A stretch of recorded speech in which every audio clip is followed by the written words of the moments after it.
croix du ressuscité. Seigneur, je te dis merci. Et là dans ta présence, j'exalte ta puissance. Ta gloire est mon partage, toi le rocher des sages. Les faibles mondes te sanctifient et mon esprit te magnifie.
Bénisse surtout la sœur Maïlie du Ciel.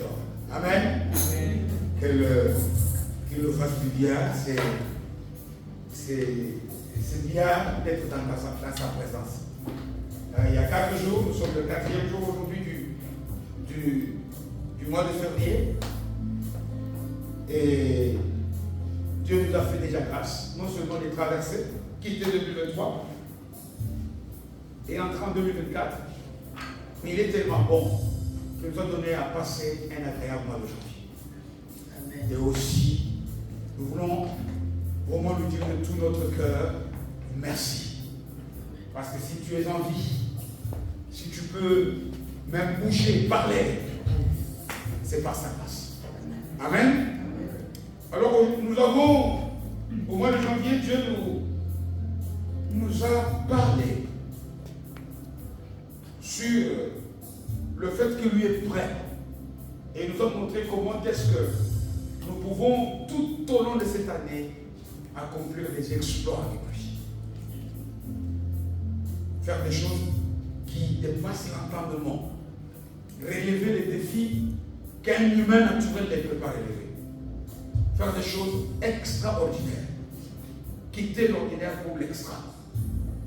Et il a caché toutes ces choses dans beaucoup de gens, et notamment nous avons partagé sur la vie du roi David. L'homme qui est parti de rien, mais qui est devenu roi. Prenons la royauté à son sens large, qu'il a quitté le fond de la vallée pour atteindre le sommet des montagnes. Et c'est ça que chacun d'entre nous veut atteindre. Quitter, faire un grand écart comme ça, il n'y a que Dieu qui est capable. Et nous avons étudié la vie de cet homme qui était un homme normal comme toi et moi, mais qui avait certaines capacités, qui a su mettre en pratique des choses que Dieu a cachées en lui, notamment le courage, on en a parlé, notamment la gratitude, la reconnaissance envers Dieu, on en a parlé. Il a bravé les doutes, les peurs, notamment même l'obéissance, la fidélité. Et dans ce nouveau mois qui commence, Dieu nous ouvre aussi la page sur d'autres vérités, des grandes vérités. Amen. Nous avons vu que pour réussir avec Dieu, il faut entre autres avoir du courage, n'est-ce pas? Mais tous ceux qui ont du courage ne vont pas réussir avec Dieu. Oui, David a réussi, il a eu du courage. Mais il y a aussi beaucoup de courageux. Beaucoup de courageux qui ne réussissent pas. Parce qu'il ne suffit pas tout simplement d'avoir du courage. Le Christ lui-même nous dit dans les évangiles, notamment chez Matthieu, il dit il y a quoi? Il y a beaucoup de quoi? D'appeler. Appeler, ça voudrait dire quoi? Les gens qui... C'est comme par exemple, il y a eu une élection au Congo. Au Parlement, il y avait plus de 25 ou 24 000 candidats. Ce sont les appelés. Mais il y a eu combien d'élus? 500. C'est bien d'être appelé. Je suis dit à Nicodème, on a partagé. Le Christ est allé sur la croix pour qui? Pour le monde. Dieu a tant aimé le monde. Jean 3, verset 16. Dieu aime tout le monde. Tout le monde est appelé. Le salut est présenté par Jésus pour tout le monde. Est-ce que tout le monde est sauvé? Non. Non. Beaucoup d'appelés au salut, mais peu de lui. Pourquoi? Parce qu'avoir du courage est une chose. Imiter les choses chez David, c'est une chose. Mais n'oublions pas que lorsque Dieu, lui, nous révèle pourquoi il a fait de cet homme un homme extraordinaire, il ne parle pas de son courage. Il ne parle pas de sa peur. Il dit que moi j'ai établi cet homme pour roi. Pourquoi? Parce qu'il était l'homme selon qui? Selon mon cœur. Il était l'homme selon le cœur de Dieu. Et nous allons essayer de voir un peu ce mois-ci, c'est qui ça un homme selon le cœur de Dieu.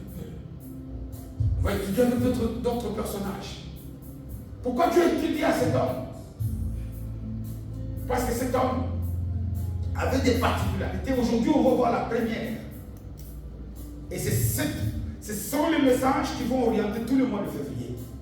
C'est chercher sa présence. Être dans la face de Dieu. Être sûr que lorsque nous sommes ici, on n'est pas devant n'importe qui. On est devant Jésus. Même si nos yeux physiques ne peuvent pas le voir. Être devant sa face. Chercher la face de Dieu. C'est quoi la face de Dieu? On peut être courageux. Mais est-ce qu'on est en face de Dieu? Est-ce qu'on est dans sa présence? Parce que la chose la plus facile, quand Dieu dit à David qu'il était l'homme selon son cœur, il attache cela à sa volonté. Il dit, c'est quelqu'un qui va accomplir toutes mes volontés. Actes des Apôtres, chapitre 13e, verset 20 ou 22e, je pense. Il dit, il accomplira. Mais on ne peut accomplir la volonté de Dieu que lorsqu'on est devant sa face pour la connaître. Où est-ce que tu vas aller? Lorsque nous sommes tout le temps dans sa présence. Et nous voulons savoir aujourd'hui tout ce mois ici des messages qui vont nous aider à être sûrs. Et quand nous disons, là où il y a 2 ou 3, Jésus est là. Être sûr que lorsque nous sommes au culte ici, même si on ne le voit pas, il est là. Que nous sommes dans sa présence en permanence. Parce que lui-même, il nous a fait la promesse. Il a dit, je serai toujours avec vous jusqu'à la fin des qui? Les temps. Mais ça, il ne parle pas à la foule. Il parle aux disciples. Ce n'est pas tout le monde qui peut avoir accès à la face de Dieu. Je crois qu'au mois de décembre, je pense lors d'une veillée où nous avons partagé par rapport à cette question sur la face de Dieu. Donc, nous allons essayer donc de nous orienter par rapport à ces messages qui nous montrent que lorsque nous prions, je suis au pied du Maître. Je suis devant sa face. Je suis dans sa présence. Et aujourd'hui, dans l'étape d'aujourd'hui, j'ai donné comme thème, comme titre à mon message, 4 fautes. Amen. À ne pas commettre pour réussir avec Dieu. Nous avons remarqué ici que je parle de quoi? De fautes. Parce qu'il y a une grande différence. Et nous confondons beaucoup ces choses. Entre une faute et une erreur. Je ne parle pas des 4 erreurs. Parce que une erreur, en français on dit quoi? Tout le monde ici peut commettre erreur. Une erreur est souvent commise par ignorance et involontairement. Dans le mot faute, il y a faux. Quelqu'un qui enfreint une règle, mais volontairement. Et ça, c'est punissable même par la loi. Et il y a des fautes que tout chrétien au départ ne doit pas commettre. Tu peux faire beaucoup de choses. Mais si on retrouve dans ta marche avec Dieu, dans ta marche avec Jésus, dans ta vie chrétienne, si on s'est retrouvé ces 4 fautes-là, là où tu es, tu te prives toi-même de la présence de Dieu. Tu n'es pas devant sa face. Amen. Amen. Tous ceux qui ont réussi avec Dieu, Moïse, on dit qu'il voyait le visage du moment face à face.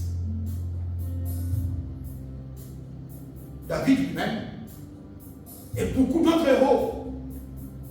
Quand tu apprends quelqu'un qui dit Dieu m'a dit, Dieu ne peut te dire que c'est lorsque tu es devant sa face.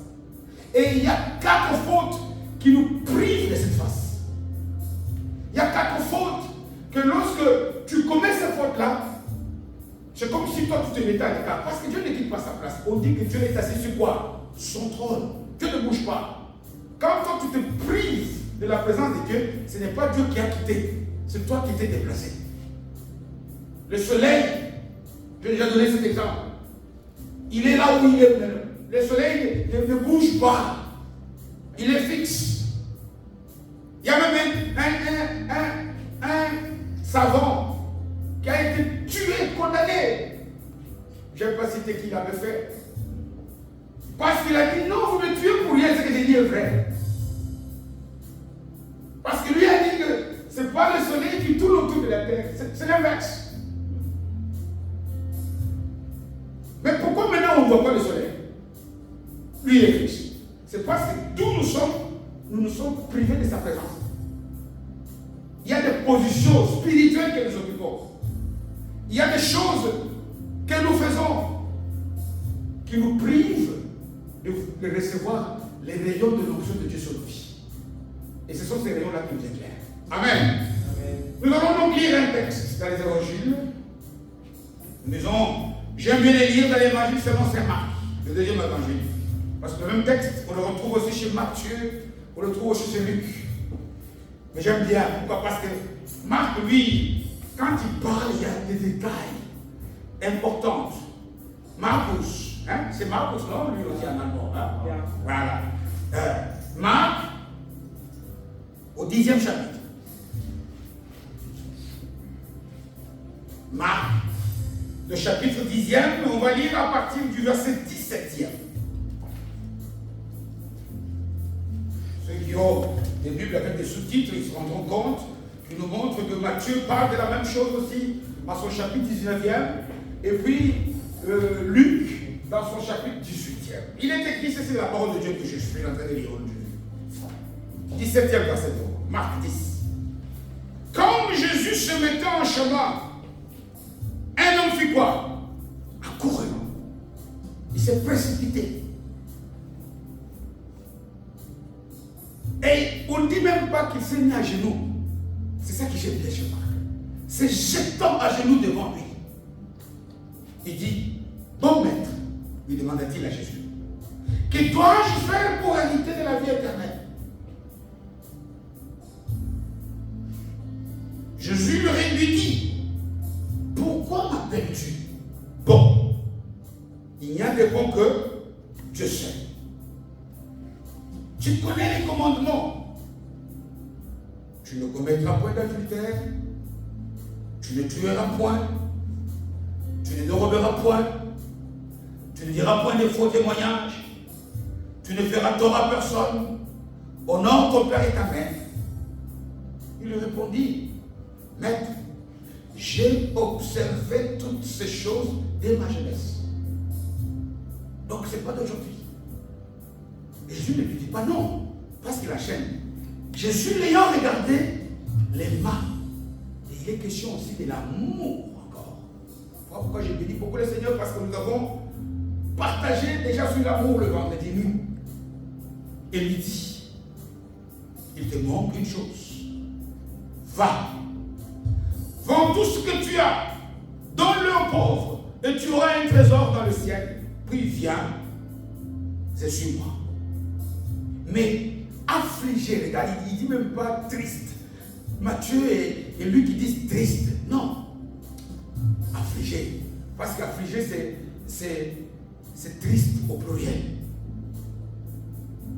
De cette parole, cet homme s'en alla tout triste, car il avait des grands biens.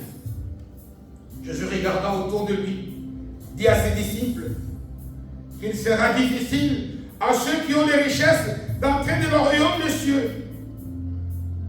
Phrase à polémique, très mal comprise,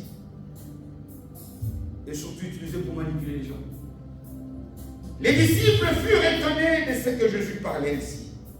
Et reprenant, il leur dit, mes enfants, qu'il est difficile à ceux qui se confient dans les richesses d'entrer dans le royaume de Dieu. Il est plus facile à un chameau de passer par le trou d'une aiguille qu'à un riche d'entrer dans le royaume de Dieu. Les disciples furent encore plus étonnés et ils se dirent les uns aux autres, qui peut alors être sauvé?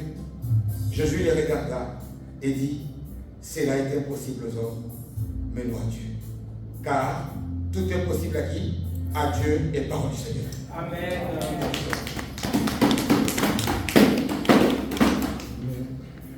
C'est extraordinaire ce texte. Ce texte qui est chargé de beaucoup de richesses, de beaucoup de grandes vérités utiles à nous chrétiens, de beaucoup de choses extraordinaires. Et moi j'aime bien, ici vous savez, il n'y a pas de hasard dans la parole de Dieu. Parce que je ne pense pas qu'un auteur tel que Luc, médecin, un scientifique, lorsque cet homme écrit son évangile, et notamment même quand il parle de son évangile et même des actes des apôtres, il dit que son texte a été destiné à une personne qu'on appelle qui? Théophile. Or, Théophile là faisait partie du Sanhédrin, donc des grands patrons de l'église juive à l'époque. Et lorsque Luc écrit, il lui dit, Théophile, cher, ce que je t'adresse, c'est pour que tu crois. Je dis avec mes mots. Mais c'est le fruit de beaucoup de recherches. Ça voudrait dire qu'il a beaucoup fouillé. Il parle à quelqu'un qui connaît.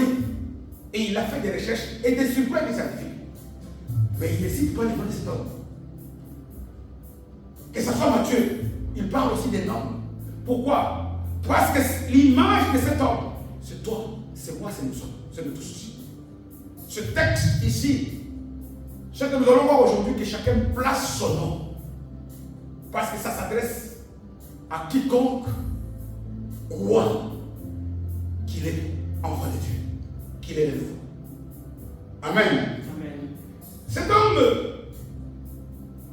les seules choses dont on connaît de sa vie, quand on parcourt les trois évangiles, c'est qu'il était jeune. Parce que même si vous voyez, le Bible, la titre, on dit que le jeune homme comment? Riche. Et qu'il était riche. Luc ajoute aussi un détail quand il dit qu'il était chef. Il pourrait être chef d'une église, d'une entreprise, mais là, il n'y a pas de problème. Tu peux être chef de ta famille. Tu peux être chef de beaucoup de choses, et même de ta vie. Tu es chef. Mais cet homme, je dis bien que sa vie doit beaucoup nous instruire. Parce que tout ce qui est arrivé aux autres doit nous servir, doit nous instruire, dit la parole du Paul aux Corinthiens. Il commence comme chacun d'entre nous ici. Super. Il fait des choses extraordinaires. Comme nous ici. Remarquez que dans la grande sœur qui est là, chaque semaine quand on la voit, on dit qu'elle a grandi. C'est ça le processus normal de la vie. On doit progresser. Mais remarquez qu'avec les chrétiens, nous on régresse. On commence l'année, le 31 de feu, de prière. On arrive épuisé. Alors que la pente, la vraie, c'est celle d'aller de progrès en progrès. Et cet homme est l'illustration de ce que nous sommes, de notre nature, qui commence bien, mais qui termine mal. Or, qu'est-ce que le Saint-Sacrement nous dit? Mieux vaut quoi? La fin d'une chose que son commencement. Il n'a pas dit que le commencement est mauvais. C'est pas ça que la parole de Dieu nous dit. La parole de Dieu nous dit quoi? Le commencement ne peut être bon que lorsqu'il donne accès à une bonne fin. Parce que si tu as commencé et que tu n'as pas fini, tout le monde regrette pourquoi tu l'as fait. Amen. C'est la fin qui justifie le début. Il commence, il fait des choses extraordinaires. Il a une grande soif de Dieu. Il a une grande soif de quelque chose. Voilà pourquoi Marc nous dit, quand il voit le Christ passer, il a couru. Combien parmi nous ici, lorsque nous sommes devant des choses qui manifestent la présence de Dieu, c'est la prière, c'est le culte, c'est la veillée, c'est l'intercession. Combien manifeste cette elle? C'est une bonne chose, cet homme. Parce qu'il n'a même pas marché. Marcher là, c'est que Marc veut nous dire, ce n'est pas le fait de courir, c'est pour nous montrer la détermination qui était dans cet homme. Qu'il avait une grande soif. Si nous venons ici, à l'église, et que nous n'avons pas soif, nous avons déjà perdu. Nous n'avons pas soif de Dieu. Nous ne sommes pas déterminés aujourd'hui, c'est mon jour. Ce n'est pas que tu es égoïste, mais non. Il faut avoir la soif. Jésus parle dans l'évangile selon Jean, le jour de la grande fête, il dit que celui qui a quoi? Soif. D'ailleurs, on dit Jésus s'écria. C'est-à-dire qu'il a crié. Quand on dit Jésus s'écria, ça c'est l'écriture. C'est que lui avait dit, ceux qui ont soif, venez ici. Voilà pourquoi on écrit s'écria. Il a vu que les gens venaient comme ça. Les gens qui viennent à l'église aujourd'hui, on dirait comme on montrait dans le livre de religion, les saints qui vont devant le trône. Hein? Un peu comme dans le cortège de nouveaux mariés. Tout le monde. Non! Quand on vient chez Dieu, on vient avec la soif. Il faut bondir comme des lions. Quand un lion voit sa proie, il vient. Il faut. Quand c'est moi ici, tu veux cultiver la victoire en toi. Manifeste la soif. Enlève les choses que c'est impossible. Ce qui est impossible aux hommes est impossible à qui? À Dieu. C'est lui qui fait les exploits. C'est Dieu. Voilà pourquoi David a dit, Psaume 74, avec qui? Dieu que nous ferons les exploits. Mais c'est lui qui fait les exploits, c'est qui? C'est Dieu. C'est comme cette petite mouche, on connaît cette histoire, qui est montée sur sur le dos d'un hippopotame. L'hippopotame là aidé à traverser la rivière. Arrivé de l'autre côté, il voit Dieu me dit comment? Moi, l'hippopotame, nous avons traversé le fleuve. Alors que lui n'était que sur le dos. Jésus veut nous porter dans sa main. Amen. C'est lui notre pont. Il faut manifester la soif. Il faut enlever de vos têtes que c'est impossible. Ça n'est pas possible. Il faut enlever avec Dieu tout. Tout, c'est pas tout reste possible. Tout est possible. Et ça, c'est la première des choses que chacun d'entre nous ici, nous devons manifester. Et puis, deuxième chose, dans le début merveilleux de cet homme, c'est quoi? C'est qu'il a conscience qu'il y a quelque chose de non. Il sait que j'ai l'argent, il est riche. Je ne sais pas s'il était marié, s'il avait des enfants. Il a tout ça, il le sait lui. Mais quelque part dans son cœur, il sait que quelque chose me manque encore. As-tu vraiment conscience? Savez-vous que lorsque Jésus voit Bartimée, entre autres, quelle était la question qu'il lui a posée avant de le guérir? Que veux-tu que j'aie? Quand tu viens ici chaque dimanche, viens en sachant aujourd'hui, prends même un petit catalogue. Aujourd'hui, Jésus, je fais ça. Parce qu'un jour, Dieu peut sortir comme ça, il te pose la question. Tu commences à. Tu dis, oh, Dieu besoin d'avoir une lame. Il te dit, tu ne sais pas ce que tu veux. Il faut savoir toujours ce qu'on veut. Il faut être toujours comme cet homme. Il avait des biens, mais il avait conscience qu'il y a quelque chose de très important qui me manque. Que l'argent ne suffit pas. Combien d'entre nous ici parfois, on se disait le jour que j'aurai le papier, et tu as les papiers, le jour que j'aurai la nationalité, le jour que j'aurai les enfants, la vie, c'est bien. Avoir des choses, c'est mieux. Mais il y a une chose qui vaut toutes les choses du monde. Amen. Et lui avait conscience de ce monde-là. Voilà pourquoi Jésus dit, l'homme ne vivra pas seulement quoi? Du pain. Il faut avoir, venez en moi pour tous qui avaient faim. Quand on vient ici, les dimanches, venons avec un grand appétit. Et nous soif. Sachons ce qu'on veut. Sachons que nous sommes devant quelqu'un qui a une solution à tout problème. Troisième chose aussi, que nous faisons de bien, que nous tirons de la vie de cet homme. Il savait vers qui aller. Il savait, il est allé frapper à la bonne porte. Il est allé chercher la bonne personne.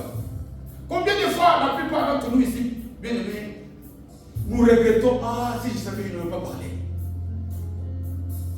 Tout le monde ici, il y a des moments où nous avons déjà partagé cette église, que parfois, le silence est bon que de parler. Nous parlons beaucoup. Mais est-ce que nous parlons bien? Est-ce que nous parlons à la personne utile? Dieu peut te parler de la part d'un pasteur. Dieu peut te parler de la part d'un frère, d'une soeur. C'est vrai. Dieu peut te parler. Mais est-ce que tu t'es présenté devant le bon frère, la bonne soeur? Est-ce que tu t'es présenté devant le bon pasteur? Parce que tout ce qui brille n'est pas quoi? De l'or.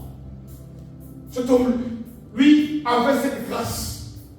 Il connaissait des gens. Mais il est allé frapper à la bonne porte. Il est allé trouver la bonne porte, la bonne personne.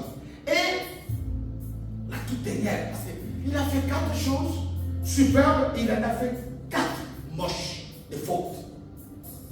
4, la 4e, c'est qu'il a pris la bonne décision, de poser la bonne question.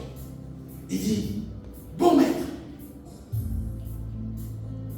que dois-je faire pour avoir quoi? La vie éternelle. C'est quoi la vie éternelle? Ce n'est pas les moments où il faut en dire, parce qu'il y a aussi beaucoup de confusion par rapport à ça. Beaucoup de questions, à partir du moment où dans ces mots il y a éternel, beaucoup de gens jugent ça par rapport au temps. Une vie qui dure à jamais. Oui, elle dure à jamais, mais ce n'est pas ça que Dieu. Les gens en enfer, ils vivent aussi éternellement en enfer. Ce qui fait, la vie éternelle est un mot composé, et on retrouve ça souvent dans une langue telle que l'allemand. Ou lorsqu'on met 2 mots ensemble, ce que ça voudrait dire, ce n'est pas ce que disent ces mots-là individuellement. En français, ça ne se retrouve pas. L'allemand, il y a parfois des mots, lorsqu'on met les 2 ensemble, ça forme un nouveau mot, ou même 3. c'est la même chose ici. C'est la faiblesse de la langue. La Bible n'a pas été rédigée en français. Ou dans nos langues latines ici. Et quand on dit vie éternelle, les gens regardent qu'à la durée. Je vais dire un mot. La grâce de Dieu fera que nous puissions parler en longueur, tellement c'est une question fondamentale. Pour que nous voyions que cette personne a posé la bonne question. C'est Jésus lui-même. Lorsqu'il fait sa prière qu'on appelle dans sacerdotale, Jean 17, au chapitre 3e, quand il définit lui la vie éternelle, il dit que les hommes fassent quoi? C'est la connaissance de qui est Dieu et de qui est Jésus. La vie éternelle, c'est connaître Dieu et connaître son Fils. Qu'est-ce que Jésus a prévenu Dieu par là? Parce que même Satan connaît Dieu, n'est-ce pas? De quelle connaissance est-il en train de parler là? Parce que Jacques dit, il connaît Dieu, et même il tremble. C'est de la connaissance d'avoir une relation intime avec Dieu. Parce qu'une personne qui a une relation intime avec Dieu, il va connaître Dieu. Et quand tu connais bien Dieu, tu es dans sa présence, tu vas faire sa volonté et tu vas profiter de toutes les grâces. Amen. Toutes les bénédictions. Donc la chose la plus fondamentale, la quête la plus fondamentale de tout enfant de Dieu, c'est être sûr d'avoir la vie éternelle.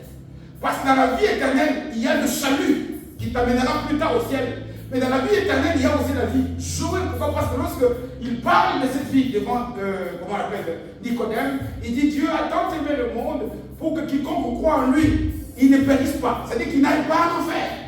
Mais qu'il est quoi? Mais il ne dit pas qu'il aura la vie éternelle. Au ciel, il ira. Mais il dit il va l'avoir de cette terre. C'est ça la vie de grâce. C'est ça la vie qui fait que chaque jour, partout où nous passons, nous voyons Dieu dans nos vies. Nous sommes dans sa présence. La vie éternelle, c'est être sûr que tu as une intimité. Parce que le verbe connaître qui est mis là n'est pas la connaissance intellectuelle. C'est la connaissance intime dont il est question. Et dans l'intimité, il naît toujours quelque chose. Et dans l'intimité, on connaît bien la personne. Et dans l'intimité, il va se développer en toi une vie qui fait que tu seras l'homme selon le cœur de Dieu. Parce que tu connaîtras sa volonté et tu la pratiqueras. Amen. 4 choses que cet homme a faites. Bonne, la soif, la détermination, la faim, la pitié, la conscience qu'un enfant de Dieu n'est pas arrivé tant qu'il est sur cette terre ici. Il doit toujours aller chercher à grandir, à croître, à avancer, chercher à grandir auprès des bonnes personnes ou dans des beaux endroits et surtout poser la bonne question. Amen. Mais à part cela, cet homme a tout faux. Et c'est ici que nous allons citer les 4 fautes essentielles. Les 4 fautes essentielles à ne pas commettre, que cet homme a commises, que nous devons enlever ôter de nos vies, pour que nous puissions nous aussi être sûrs que là où nous sommes au pied du maître. Quand cet homme vient auprès de Jésus, il appelle Jésus, il lui dit déjà d'emblée, bon maître. C'est où que je dirais. Comme Jésus se mettait en chemin, un homme a couru et ses attaches et il dit, bon maître. Et vous remarquerez que tout de suite après, Jésus lui répond au verset 18, pourquoi m'appelles-tu bon? Parce que Jésus est omniscient. Il sait lire ce qui est caché dans les cœurs des gens. Parce que Dieu regarde le cœur. Parce que moi et toi ici, parfois quand nous parlons, quand nous disons, nous parlons de la bonté de Dieu, qu'est-ce que nous mettons derrière le mot bon? Pour beaucoup d'entre nous ici, la bonté de Dieu, c'est que ça voudrait dire que notre Dieu est un Père Noël. Vous savez le Père Noël? On attaque des gâteaux. Père Noël. Non. Et nous allons le voir là-dessus. Dieu, pourquoi il dit? Il y a que Dieu, il y a de beau que Dieu. Jésus lui donne la révélation de ce qu'il est. Attention, tu parles à Dieu. Mais Dieu n'est peut-être pas ce que tu penses dans ton cœur. Et dans la suite, il va lui montrer qu'il avait raison. Dieu n'est pas le Père Noël, chez qui on ne va recevoir que des bonbons et des cadeaux. Dieu n'est pas des mamies ici, ils en savent quelque chose. Fais tout ce que tu veux. Je te dis, c'est pas un problème. Tu laisses. Dieu est notre Père. Un Père est un Père. Amen. Dieu est notre Père. Lorsque nous disons bon, la bonté de Dieu ne veut pas dire que Dieu était militaire. Il y a pour certains pour lesquels Dieu était un flic. Comme la femme de Job, qui attend que tu fasses des fautes, contraventions. Tu fais une erreur, 250 € que tu dois payer. Non! Vous savez l'erreur que cette histoire a failli le fait de penser que, comme Dieu dit à sa femme, toi tu crois que de Dieu ne viendront que des bonnes choses là. Il ne veut pas dire que Dieu nous donne des mauvaises choses.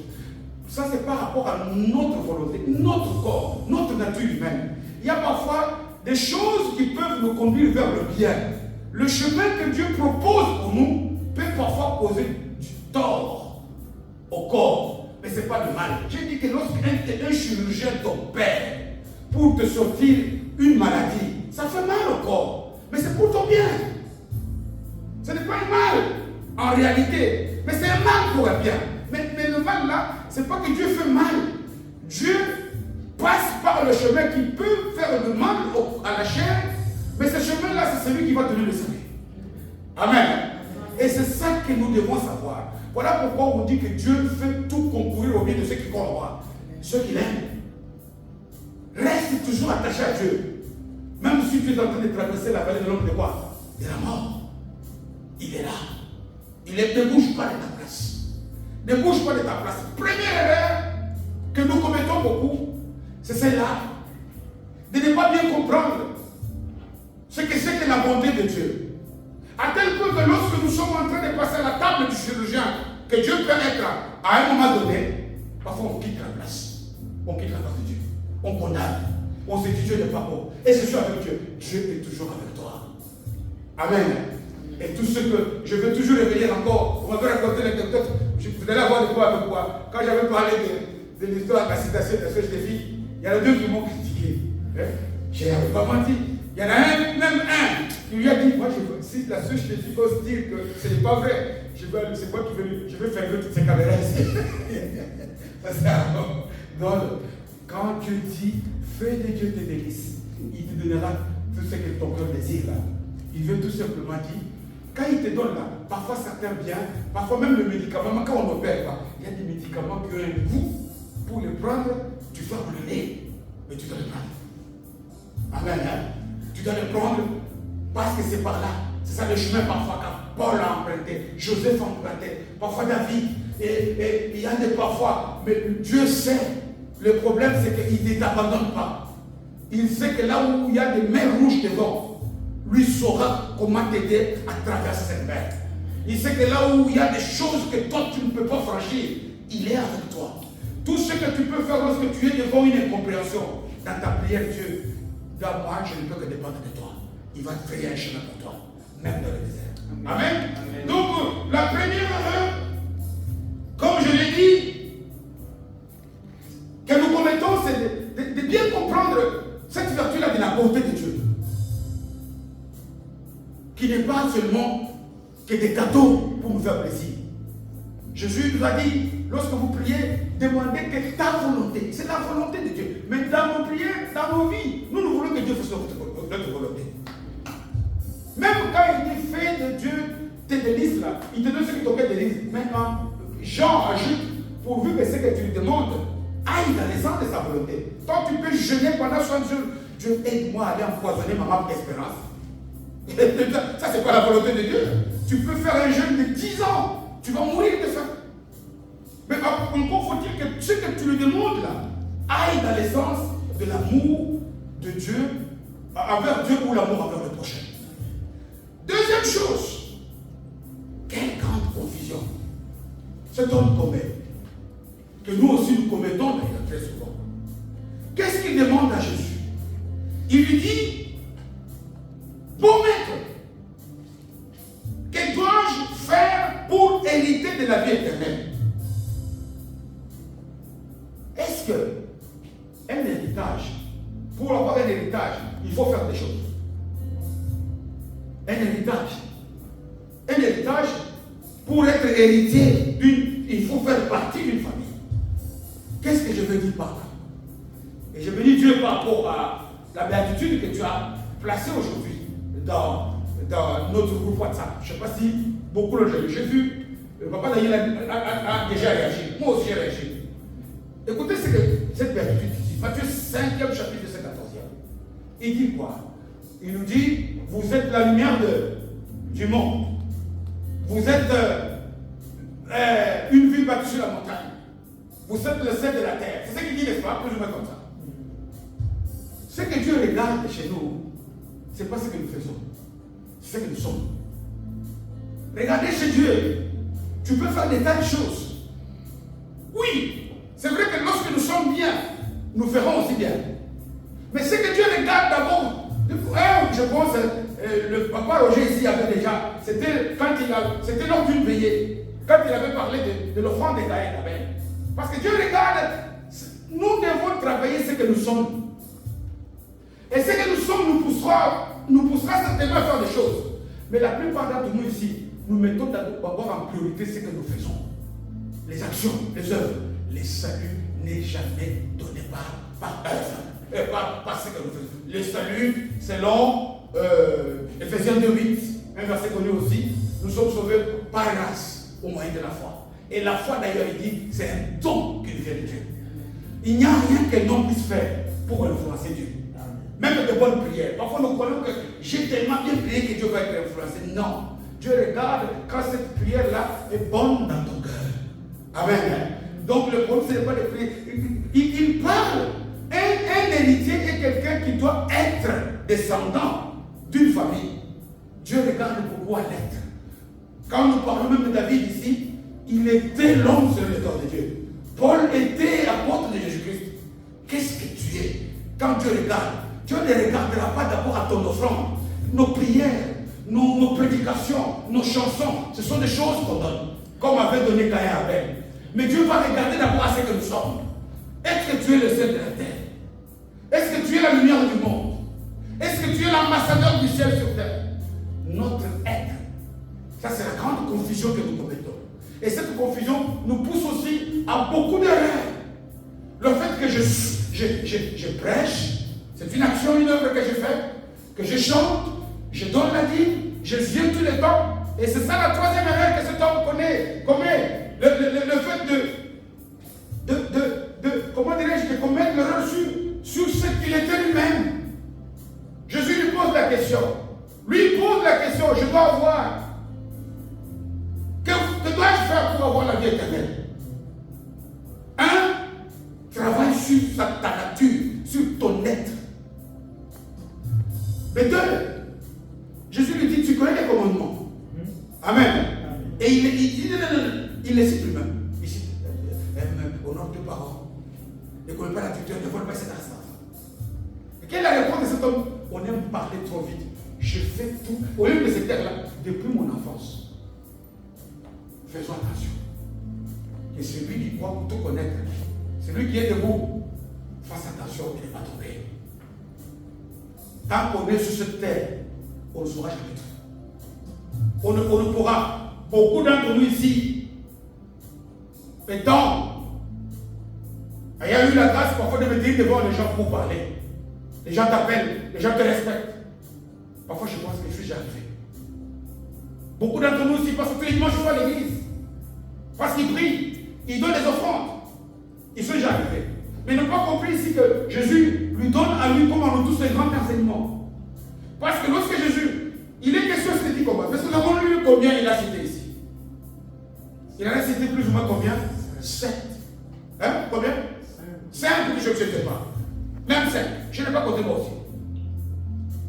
Mais regardez quels sont les trois premiers commandements lorsqu'on lit les 10 commandements dans le livre d'Exode de Moïse. On commence d'abord, Jésus a fait volontairement de taire les commandements sur Dieu. Aime ton Dieu de tout ton cœur. Il n'a pas cité ici. Voilà Après, il va nous montrer qu'il n'a cité ici que des commandements qui ont trait à la vie sociale, aux relations humaines. Mais tu peux donner tout ce que tu as. Ça, c'est Paul qui le dit aux Corinthiens, aux pauvres. Mais si tu n'as pas l'amour envers Dieu, tu vas arriver à la fin. Les aumônes sont bien. Ne pas faire l'adultère, c'est bon. Ne pas voler, c'est bien. Mais quelle est ta relation avec Dieu?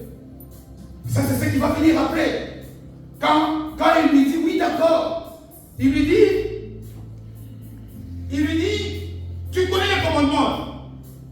Tu ne commettras pas d'adultère. Tu ne tueras point. Tu ne déroberas point.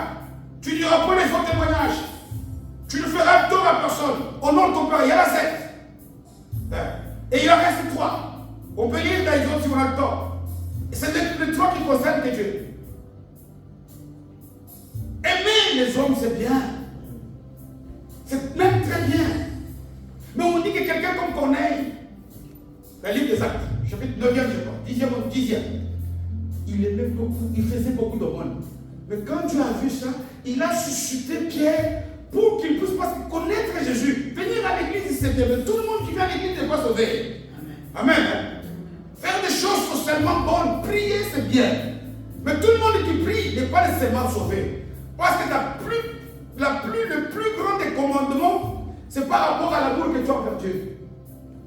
Qui va faire que tout cela puisse découler. Regardez qu'il termine, il lui dit, Maître, j'ai observé tous ces commandements depuis ma jeunesse. Jésus l'ayant regardé, il l'aima. On parle de l'amour ici. Et l'amour de Dieu envers les hommes, c'est pourquoi? C'est pour le salut. Il veut nous montrer qu'il va l'introduire maintenant dans ce qui les conduit. Il y a encore un vide. Il fait déjà. Le fait que nous venons tous les dimanches ici à l'église, c'est bien. Le fait que nous pardonnons aux gens, c'est bien. Le fait que nous avons rempli toutes les conditions qui concernent nos relations avec les autres, c'est bien. Mais Jésus continue. Jésus l'ayant regardé, les mains, il lui dit, il te manque une chose. Va. Vends tous tes biens. Distribue aux pauvres. Amen. Et on dit que là, l'homme a été atteint d'une grande affliction. Et lorsque je disais tantôt, j'ai dit quelque chose, qu'il y a beaucoup de confusion par rapport à ça. Vous savez, les gens qui nous hébergent ici, je n'aime pas citer les noms, mais tout le monde connaît. Parfois, avant d'accéder au ministère, ils font le don de chasteté et le don de pauvreté. Parce que Dieu veut que nous puissions. Comme si Dieu n'aimait pas les riches. Ça n'a rien à voir avec les richesses. Ça n'a rien à voir avec les richesses du monde. Amen. Il parle ici, mais en métaphore, en parabole. Abraham était richissime. Amen. Amen. Quand on voit toutes les femmes que lui ici nous donne qui tournent autour du Christ, c'était des richissimes. Dieu ne sait pas quoi. Où est-ce qu'on a vu que le policier allait commander? Ces gens-là étaient bien. Dieu n'est pas nécessairement contre les riches. Quand on dit ici que les riches n'hériteront pas, on peut être pauvre matériel, financièrement, mais très riche en mauvais caractère, en mensonge. Très riche en tout ce qui peut constituer, qui peut être comme un obstacle à notre relation avec Dieu. Vous savez, lorsque nous lisons le même texte ici, dans sa suite, dans l'évangile de Luc 18, il dit personne ne peut quitter son père, ne peut se séparer des choses de ce monde. Ici, Dieu parle en termes de priorité. En termes de... Parfois, il y a des choses que nous avons auxquelles on ne peut pas se détacher. Ça, on devient idolâtre. Il y a des choses qui ont pris la place de Dieu dans nos cœurs. C'est comme moi, j'aurais voulu lui dire, mais mon Dieu, si réellement il avait compris que c'est l'argent, mais je vivrais comment? On dit qu'il est parti. Et même d'ailleurs, quand Jésus parle aux disciples qui chuchotaient les pierres, c'est qu'il dit, non, parce que les peuples, Jésus les a entendus comme les omniscients. Il leur a dit, ce qui est impossible aux hommes est possible à Dieu. Amen. Ce n'est pas toi, ce n'est pas moi qui allons faire que Dieu ait la première place. Dieu nous demande à nous la soif. Si tu as cette sorte-là, la plupart d'entre nous ici, moi que vous voyez ici, j'étais un grand danseur dans le monde, croyez-moi. J'étais un grand danseur. Que vous voyez ici, j'ai fait tout ce que les jeunes sont capables de faire. Mais lorsque on allait par des interdits, ça n'arrive pas. Tout ce qu'on dit à un humain ne fait pas ça. Voilà pourquoi Dieu dit la loi était là comme un pédagogue pour nous enseigner qu'il n'y a que Dieu qui peut nous sauver. Amen. Si c'était pour la loi qui pouvait aller au ciel, si c'était pour le fait qu'elle ne respecte pas ça, voilà pourquoi il dit, parce que si la loi pouvait sauver, vous savez le défaut de la loi, il dit que si tu enfreins à une seule disposition, tu enfreins toute la loi. Combien de fois nous avons vu, nous ici qui sommes conducteurs, il y a parfois des grands boulevards dans les grandes villes. Tu circules à 2h du matin, fatigué, tu reviens de le voyage. Tu dépasses le premier feu, il est éteint. Il n'y a personne. Tu dépasses le troisième, tu arrives au cas, il est 2h, j'ai fait 10 feux, il n'y a personne. Tu veux passer, tu fais un accident. Tu sais que tu as commis l'infraction parce que tu n'as enfreint à combien de feux? Un seul feu. Un seul. Voilà pourquoi la loi était là pour nous montrer notre nature, les limites, pour nous enseigner. Mais notre salut, c'est Jésus. Ce qu'il nous demande ici, par rapport à l'attitude de cet homme, moi et toi aussi, si nous voulons avoir la grâce de voir Dieu, si nous voulons que Dieu soit placé en premier lieu. D'ailleurs, beaucoup de prédicateurs ils le disent, c'est vrai ou c'est pas vrai, ça c'est pas mon problème. Mais ça pourrait l'être. Un peu que Isaac était devenu pour Abraham. Il n'avait plus la place de Dieu. Il n'avait plus. Dieu veut habiter dans notre cœur. Si autre chose vient, voilà pourquoi on dit que nous avons un Dieu comment? Jaloux. Si tu veux mettre Isaac, mets-le dans le poumon. Ou dans les reins. Il y en a deux. Le cœur est pour Dieu. Amen.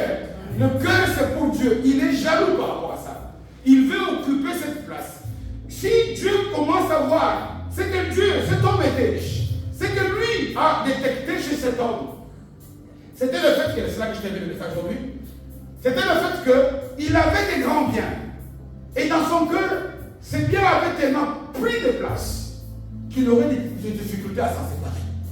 Voilà pourquoi, comme Dieu dit à Abraham, offre-moi Isaac. Amen. Et quand il a vu que non, cet homme, l'enseignement, ce n'est pas pour Abraham, c'est pour toi et pour moi. Cet homme, j'ai vu que tu crains Dieu. Il lui a révélé qu'il est Dieu qui pourvoit, n'est-ce pas? Et c'est là qu'il a. Quand nous voulons recevoir nous aussi la révélation de Dieu qui pourvoit, nous devons chercher à réserver la place, toute la place de notre cœur à Dieu. Et il parle à ses disciples. Il donne cette image d'un chameau. La plupart d'entre nous ici, vous étiez au Congo, au Kinshasa, vous voyez, là où on a fait, là, il y a des grands portails. Des grands portails pour laisser entrer les véhicules. Mais quand il y a des humains qui rentrent, il y a une petite porte qui laisse entrer. Et à l'époque de Jésus, comme il y avait trop de bagarres, trop de guerres, les villes étaient fortifiées et l'entrée dans des villes, il y avait des portes comme la porte de Brebis, dont on connaît, avec la piscine de Bethesda, n'est-ce pas? Et les commerçants qui venaient pour rentrer, après une certaine heure, leurs chameaux, bien qu'ils étaient gros, ils se débrouillaient comme un état à genoux pour arriver. Mais tandis que les gens qui avaient des biens, ils se disaient, moi je ne peux pas laisser mes biens dehors.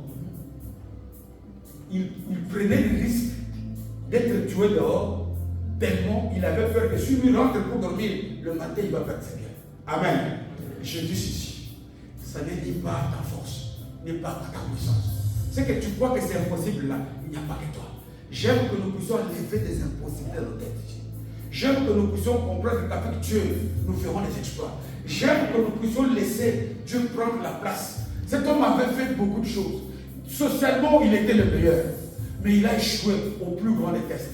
Le test qui manifeste que Dieu a sa place dans ton cœur. Quelle place le grand Dieu occupe dans ton cœur? Amen. S'il n'a pas cette place-là, lève-toi, nous allons prier. Parce que Jésus est Seigneur. Parce que j'aime bien aujourd'hui, bien aimés, que nous puissions, pendant ce mois de février, travailler pour que Jésus, même si ce qu'il nous demande nous coûte, même si, mais ça peut coûter, accepte-le. Nous devons éviter de commettre ces fautes. Des fautes où Jésus a défini, on l'a dit le vendredi nuit, le commandement de Moïse. Il a dit qu'il ira résumé en deux. Mais il a cité d'abord, il a dit aime ton Dieu. Amen. Il a cité Deutéronome 6:5. Aime ton Dieu de toute ta force, de toute ta puissance, etc. De tout ton cœur. Il ne dit pas de ton cœur. Il dit de tout ton cœur. C'est-à-dire qu'il n'y a pas de place pour quelqu'un d'autre. Qu'il n'y ait pas même tes enfants, même ton argent. Le grand Dieu partage ton cœur avec Dieu. Élevons-nous pour le